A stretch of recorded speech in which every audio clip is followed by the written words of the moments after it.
All right, welcome back to the Fantasy Labs podcast. This is Bryan. When we first started this podcast, we started doing interviews, and I did interviews with a bunch of people, a bunch of DFS people, and did some with Bales and Peter. You guys know both of those guys and some other DFS people. And then we kind of got busy, only had a couple hosts, and we got into just more daily stuff. Stopped the interviews, but I'm excited to announce that we are back doing interviews from now on. And my first guest, since we're being back, is also very exciting because it is announcing our PGA stuff. It is Colin Davy, who is our new PGA guy. Colin, welcome to the team. How are you doing, man? Hey, Bryan. Thanks for having me on. Yeah, absolutely. Yeah, we're super excited about the PGA stuff. I've been kind of playing around with it, and I know that I'm really excited for everyone to use it. I know you're probably equally excited, probably a little stressed out building all of this stuff, but should be good. But yeah, I want to have you on and kind of just get to know you a little bit, get to know your background and kind of what to expect this PGA season. So we'll kind of jump right into it. First, just kind of wanted to talk to you about, your background in sports and modeling and kind of how you got into it and what you're doing. Yeah, sure thing. So I first started getting into sports modeling, like all noble reasons, for gambling purposes. I wanted to build just some sort of model or have some sort of approach that could beat the market in a couple different sports. I found an approach that I liked and kind of started applying it on a whim to some other sports. And one of the big one that I stumbled on at first was actually professional tennis, of all things, which I knew nothing about when I started modeling it.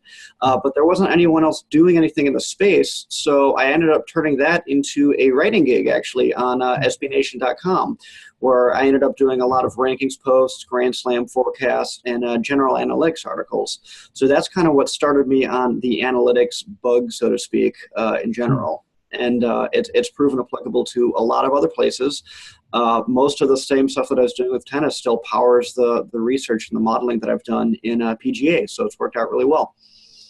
Yeah, so that's interesting. It's always kind of a debate that it's always interested me, and some people don't even want to talk about it. But, how important is it to really know the sport that you're doing analytics on? It's always kind of a thing. Like, I'm a huge basketball junkie. That's probably my favorite sport out of all of them to actually watch. But it's probably not my best DFS sport. And maybe it's because I'm too close. What are your thoughts on that? Do you think it's okay to not necessarily follow every single day and know, the history and everything of sports, maybe like tennis? That's the Moneyball debate through and through. It's, can you know the sport unless you play the game and you're a diehard fan? Right. I think that obviously I'm biased toward the direction of data-driven as possible. Sure. But I really like coming in with kind of a fresh set of eyes and kind of unbound to any conventions that I might have. And if I kind of see, if people say you need to look at this, you need to consider this, I have enough background as far as not knowing anything to say, all right, well, let's see if there's data to support that claim or not. So I kind of like being bias-free in a lot of these sports as possible, because that way you kind of get a better sense of exactly what to weight and where. Yeah, no, I'm exactly the same, for sure. So kind of speaking of analytics and all that stuff, you're going to Sloan later this week, right? I am not only just going to Sloan, but I have a title to defend because they had their inaugural hackathon last year, and that was a really fun competition where the details of it were ESPN opened up their full play-by-play data set, and they said, here's our data. You have 3 hours. Do something interesting with it. And for my time at SB Nation, it was actually a perfect kind of fit because I had done a lot of stuff with college football charting data. So I kind of had some hypotheses and visualizations and kind of approaches all good to go. And it was all around trying to answer whether or not simple or complex playbooks are better or worse.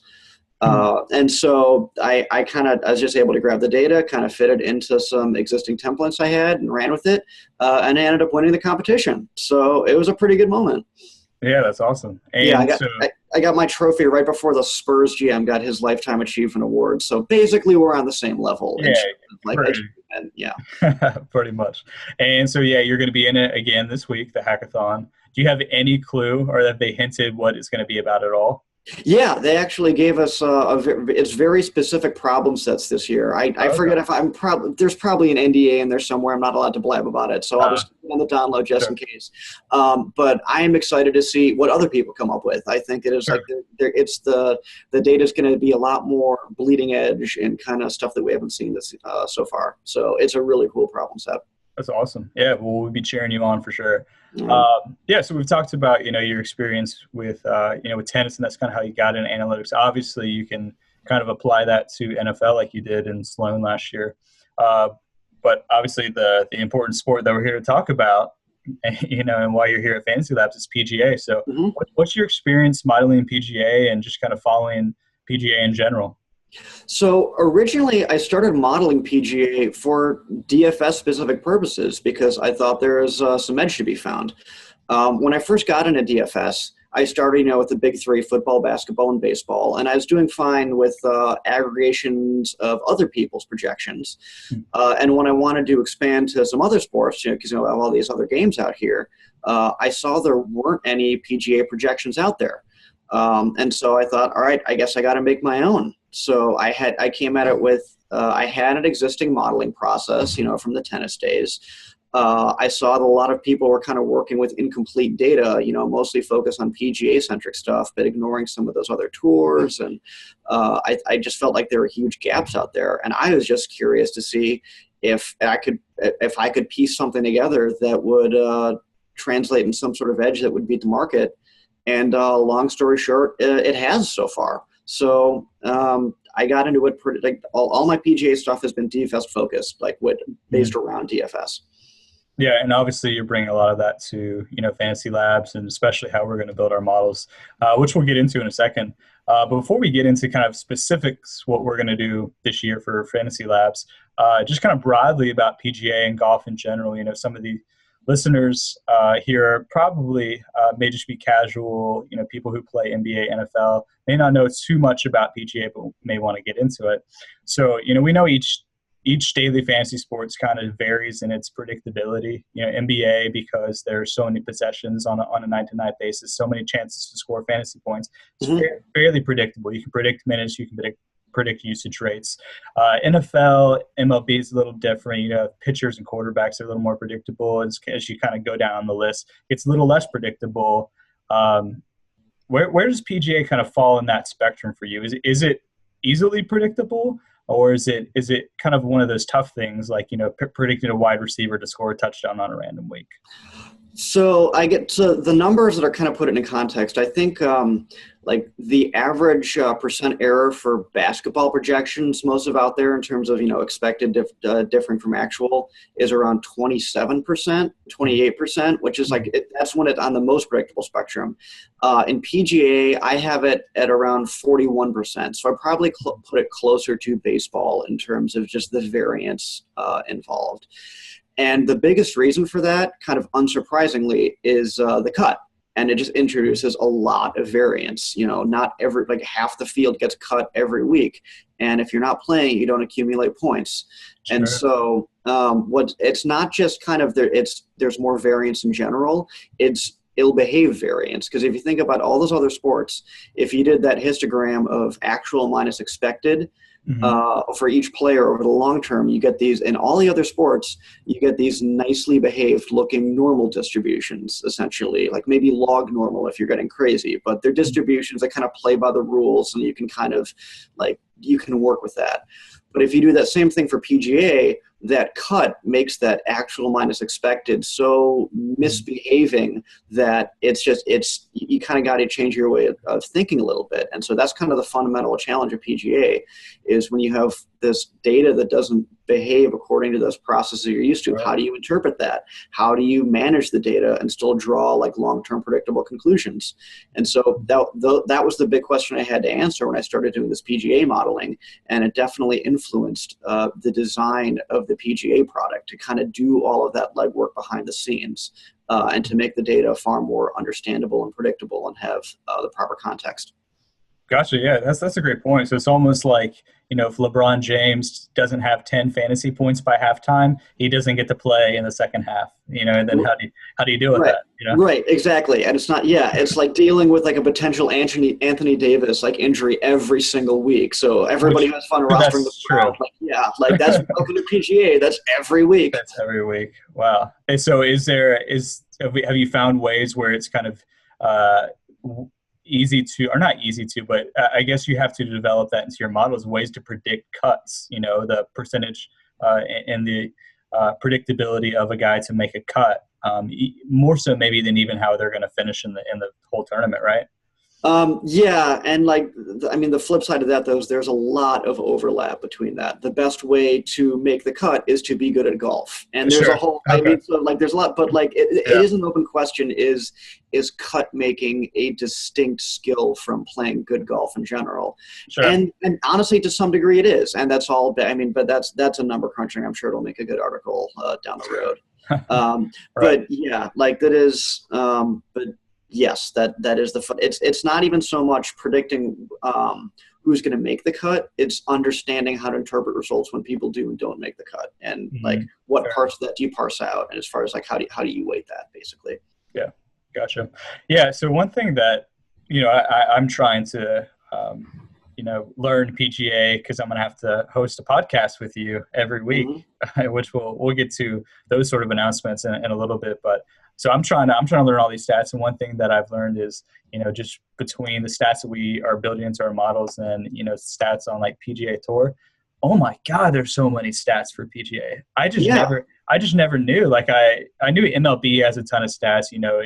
Their pitch FX, their velocity data, even to XY coordinates and stuff like that is crazy. But it's kind of the same thing for golf. It's probably the most robust statistical sport. Maybe more so than MLB, or at least second to MLB. What's up with that? I mean, I don't think people necessarily are aware of that. Yeah, there's plenty, and not only just your standard stats, but people like there's all sorts of new stuff getting introduced. Like strokes gained is the big the hot topic these days, and Right. it's supposed to be the greatest thing since sliced bread. But yeah, there's plenty of essentially descriptive statistics that'll tell you what a player's style is. I mean, that's something like versus like are you a bomber versus are you a ball striker? And you have plenty of information for all of that. And I think the reason that a lot of this, in my opinion, was kind of there's bad analysis proliferating out there is people are drowning in data and they don't really have a good idea of what's important and what's not. And the only way you can really get a good sense of that is kind of go through it piece by piece and say, okay, what if I weight this? What if I weight that? What are all these things? Like, how are they predictive in the long run? And it's a lot of trial and error. And I'm happy to save a lot of people time because I've been through the weeds with pretty much every single one of them, saying, how do you weight it? What's important? When is it? But when is it not important? And yeah, that's all going to be under the hood, and kind of there'll be some very helpful, I think, default settings or kind of like preferences in the model that like we're not just going to give you the stats, we're going to give you some guidance as far as how to use all these things. Yeah, of course. And our models will be like every sport where you can kind of adjust, things as you think they're important. Yes. Yeah, for sure. Which is something that I think makes FantasyLabs really unique and cool. Yeah. So, as I'm kind of learning PGA, I think I've seen there's some sort of just debate among PGA people of just how important the course is, right? So like, is course history something that you should really focus on, or should we be focusing on just kind of stats in general and recent performance and, how they're playing right now? Is that like a popular debate? And I guess where do you fall in that debate?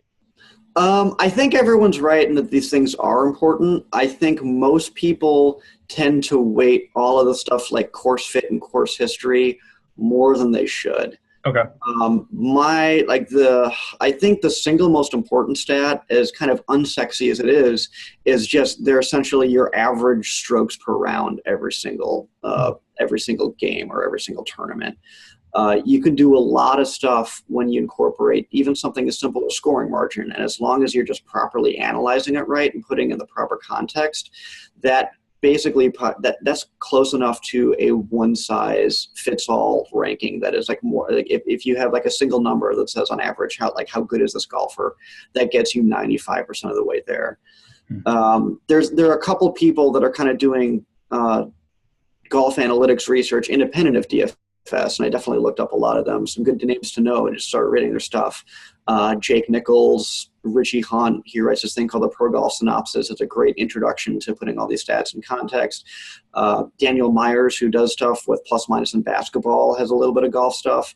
And all of those guys came to kind of the same conclusion I did after looking at it independently, is that focusing on getting that one size fits all ranking and just putting information in its proper context is 95% of it. Mm-hmm. And that other stuff like course fit, course history, statistical similarities is like maybe that's your extra like maybe 5 to 10% edge. But the way that it's talked about among everyone here, I think it's people treat it like it's 40%, and that's a mistake in my opinion. Interesting. Yeah, so there might be an edge just kind of knowing that it's not necessarily quite as important as people think. So do you think that players are according to these stats that you think are useful, and I guess we can kind of tie in Vegas. Do you think that players are properly priced according to that, or maybe according to Vegas, or what is the trends you've seen in that? Yeah, so I mean the open secret that everyone figures out on DraftKings long enough is that DraftKings prices pretty much correlate with Vegas odds 100%. Right. I mean, the rank order is the same every week, and that's fine. It's I think Vegas, like if you're on a desert island, you only got one metric to essentially price people. I mean, for like to do projections, Vegas odds would be great because it essentially is a projection already done for you. But Vegas odds, I think it's important to know exactly what Vegas odds means and how you could use that to spot pricing inefficiencies. Odds to win, in a case of which is basically Vegas odds, are very biased, in my opinion, towards people with upside, but they're not necessarily predictive of average outcome. And so I think players who like have the potential to do well probably cost too much, but you do have those types where like they just post solid finishes every single week and don't necessarily have great odds to win, but they have really high expectation. So, and those players do exist. It's not kind of like this unicorn thing where like, oh, it's not a hit. It's not hypothetical. It's actually there. And I think by focusing on all the non-Vegas odds stuff, just what is their average score, for example, those players kind of naturally pop when you're doing your analysis and saying like, oh, they rate high in all of these metrics. Like maybe their extreme 2-3 sigma upside or whatever is not captured in all of that, but otherwise they're like really similar to all these top players. Gotcha. And I assume that you could probably use that data more so to kind of differentiate your cash first GPP lineups, as opposed to just trying to go off Vegas odds and trying to figure out, okay, who's going to win, who are the best. Because you're right, people just kind of take those as gospel and be like, the best player is the guy with the best odds, and it kind of just goes on, as opposed to maybe the safest player doesn't have the best odds to win, but right. He's going to be right in there. So maybe the adjusted round and stuff like that could better capture how you should build your cash versus your GPP lineups. Yeah, absolutely. Cool. So let's kind of get into a little bit of the nitty gritty. So, kind of talking models, obviously we're going to have models, we're going to have trends, we're going to have everything like we do for other sports. Mm-hmm.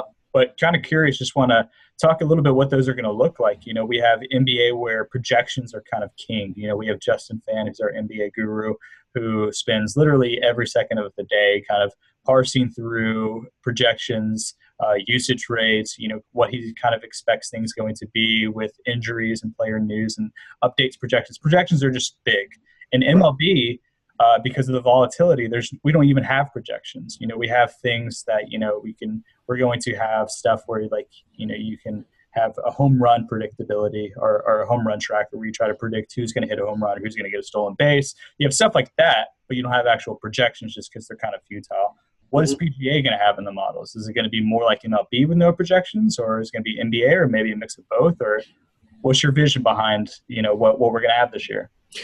We're definitely starting off closer to baseball, with a similar reason for there's just so much volatility. Sure. I think it's we're going to start off with kind of a stats dump of every single thing you could want. The big one, obviously, is just going to be average strokes per round. That's going to be, in my opinion, should be the most heavily weighted in everyone's model. We're going to have other descriptive statistics, things like driving distance, driving accuracy, scrambling percentage, putts per round, that are kind of those stats that indicate a player's playing style. So you can always weight those. Mm-hmm. And one of the things that we are including is like we actually are duplicating all of those. So you're going to have both the long-term averages for all of those statistics and their recent form, like the last 6 weeks for each of those statistics. Recent form, essentially player statistics, doesn't exist on like PGA's website or whatever. They're all long-term averages. So these are actually stats that are not available to anyone else unless you're calculating it yourself. So it's great to provide that. And recent form is something where when I started off with PGA research, I was actually thinking I would be disproving it, because in any other sport, that's the hot hand fallacy. Like, oh, he's been great the last 5 tournaments. Clearly, it will persist.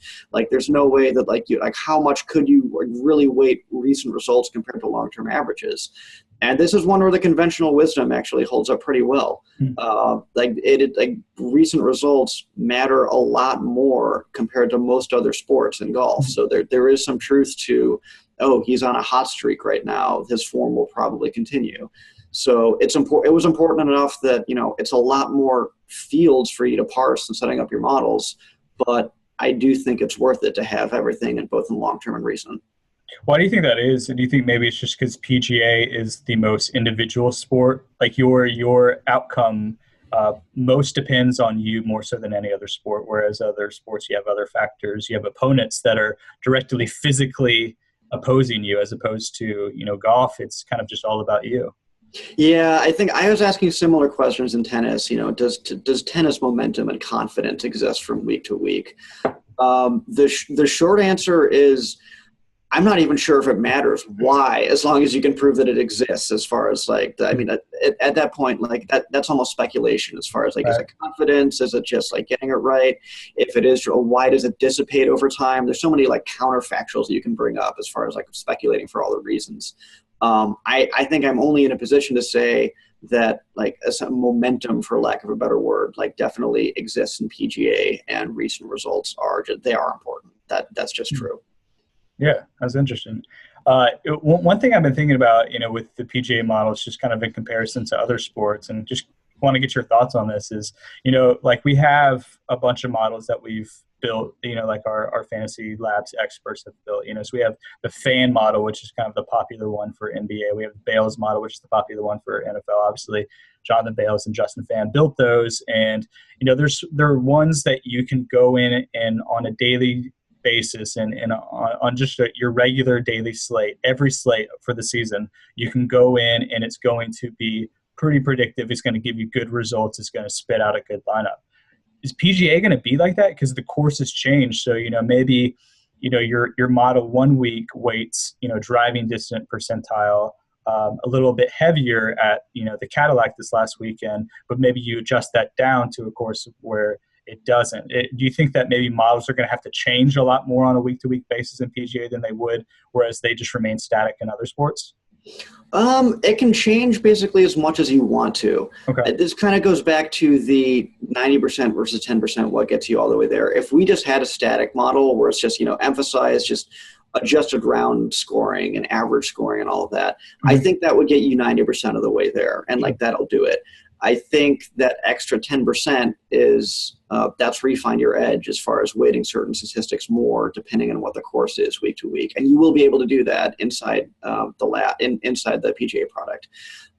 So the short answer is as much as you want it to, but I highly recommend that you do, just because why would you want to turn down free money if you can get better models? So yeah, of course, yeah, and I think a lot of that edge, that maybe that 10%, we'll provide as much as we can in our content. This year we're going to have, a bunch of articles. We're going to have the podcast on it's going to be Tuesday nights for every tournament. It's going to be you and CSU Rand Peter Jennings is going to be on it. And so we're going to hopefully provide that maybe 10% where you could use the 90% as your base static model. And then maybe we can help you tweak your models just a little bit on a weekly basis to gain that edge. Yep. Cool. So maybe kind of just a broad question, but, for people who are looking to play PGA and play DFS and use your stuff, why FantasyLabs? I mean, obviously I'm biased and I'm going to use it anyway, but, sell the crowd here. Yeah, absolutely. So there are a couple of reasons. One, I think, is Fantasy Labs, and we kind of talked about this earlier, just does so much of the number crunching behind the scenes to put the data in proper context. If you think about kind of the research, everyone else's research process out there, even if you're looking at something as simple as like raw results, how far do they finish? So many people take so many shortcuts and heuristics, like how many top 10 finishes did you have, or how many missed cuts did you have, even though not all missed cuts are the same, because, missing the cut by one is way different than missing six. Sure. So it's a lot of work to try to put all that data in the proper context and filter it and normalize it and make the data interpretable to a point where it's kind of just a one-size-fits-all metric that you can put on a linear slider. It's a lot of work, and the point is we do the work for you. So that there's just a lot of there's a lot of thought that went into how are we going to adjust the data to make it like as slider friendly as possible. Sure. And that's it. And so it's informed by basically all the nitty gritty that I've spent kind of buried in the data and figuring out what's important, how to best transform the data, and what makes it most predictive in the long run. So there's a lot of lessons learned that are kind of under the hood that'll just make the data easier to manage.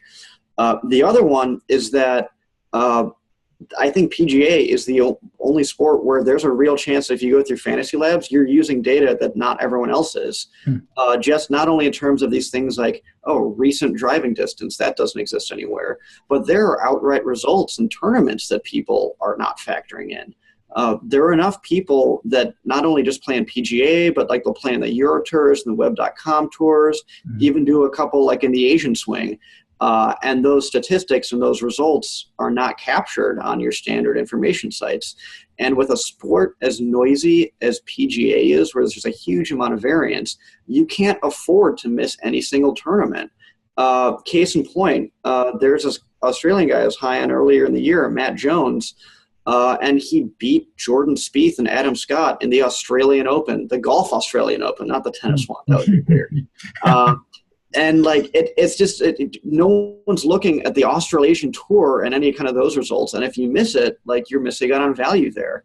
Sure. Fantasy Labs has every single tournament, every single results covered from like you're not missing anything. And compared to all the other sports, there aren't these like disparate leagues where it's not like people are like moonlighting in the D League and NBA and then like, I'll do a stand on this like on the Grizzlies now. Like you're getting a lot more information and you're not missing anything with Fantasy Labs compared to just PGA. Interesting. So this is going to be a very like kind of off tangent inside baseball thing, but yeah. So obviously like basketball is my thing, and one of my favorite guys is over at ESPN, Kevin Felton. He does a lot of NBA analytics, and a lot of stuff that he does for his projections for NBA is he has to deal with people who come from different leagues. So, like Emmanuel Mudiay is a rookie this year, but he came from, China and played in that league. So a lot of, the projections, how you're going to do in the NBA is having to predict, okay, how do I take the stats from this league and, kind of adjust them and make them applicable to, how I can project them in the NBA. Do you have to do something like that, or is PGA a little easier because they're not necessarily like a guy's not necessarily competing against another guy? It's almost like guys are competing against the course. So you can use that as kind of just a static variable, or you know what I'm saying? Yeah, absolutely. And there is one of the other data sources that I'm pretty excited about that you might not get anywhere else is we do have strength of field for each of these tournaments. And they're based on Sagarin ratings. Jeff Sagarin, he does like a lot of rankings for a lot of different sports. And his ratings are used to incorporate the field strength of each of these players. So when you have a case like when Charles Schwartzel, blows out his Euro Tour by like 8, wins it by 8 strokes, sure, he's posting up huge raw numbers, but you can kind of temper that with, okay, what is the strength of field against which he's doing it? So it's not perfect, and there are way more scientific ways to get it down to incorporate for exactly who you're playing against. But it's a great way for us to put all these disparate results from different tours into context with this field strength number. And that's data that not a lot of other people are looking at or collecting. So you can get there close enough, I think. Yeah, and it seems like there's a ton of room for error. I mean, you could have, 30 guys separated by 2 strokes, And then, so like, you're really like, if you measure things based off like how this guy did in a tournament, you can say like, okay, he didn't even crack the top 30, but then you actually look, okay, he was only 3 strokes off, Right. like just a couple of different, maybe a putt lips out, and all of a sudden now he's a great play the next week. And it just seems, it's tough to, I guess, weed through all the noise. And maybe the good thing about Fantasy Labs is we're kind of weeding through the noise for you. Yeah, and I think something like incorporating scoring margin, which is, it's almost like a universal truism for all sports. Scoring margin is far more predictive in terms of long-term results. And that helps a lot in golf to incorporate that margin, essentially. We're like, it's small on 3 strokes, but like you can do scoring margin enough over multiple tournaments, especially when you're on the miscut side. Like I said, not all miscuts are equal. And so that'll kind of give you, and so that'll tell you far more as far as like, what does a miscut mean for the future? Interesting. Yeah, and I think another thing, for plugging FantasyLabs, which I know we're doing a lot, so stay with us. The trends section is obviously important. You can go and you can, see the plus minus of, a guy who has these particular trend filters, and kind of see how he's performed in the past, and kind of be able to back test your own theories, as opposed to just say, hey, this guy's a good play, trust us, because we're smart about golf. You can actually do your own thing, and really, you can judge us, and you can see it for yourself, which I think is pretty cool. Yeah, and not only just for PGA in particular, one of the things I'm really excited about is we are going to have course-specific trends. Ooh. So that's the way that you're able to piece out, like, okay, if someone says like, oh, the Bombers do well, like, pick Bubba Watson or JB Holmes or whatever, you can go make your own specific trend to that course and say, okay, do the Bombers do well? Are they above expectation? And you can figure out for yourself which statistics are most important for each course. So you don't have to rely on the expert opinion, like you said. Just trust us. We had to figure it out. Interesting. Yeah, and I think one of the cool things is everything's plus minus at our site. So not only is the stat important, but is it priced into salaries? That's right. That's the only meaningful way of like, okay, it's important, but do you know if it's priced in? And I think that question of is it priced in already, nobody else is answering out there. Right. Okay, we'll all agree it's important, but since prices are so correlated with Vegas odds, which in theory have them priced in already, no one's really answering, are they priced in or not? And so I think being able to answer that for yourself and not having to rely on other people's guesswork who may not even know the answer to that question is hugely valuable. Yeah, like if you could, if everyone knew that one guy was going to win, and everyone had him in his lineup, he was 100% owned. That guy is useful. I mean, he's important, but he's not useful. He's not valuable because everyone has him. Yeah, so it's the factor of DFS is a zero-sum game, so you have to find and a plus minus, seeing where their price is important. Exactly. Cool.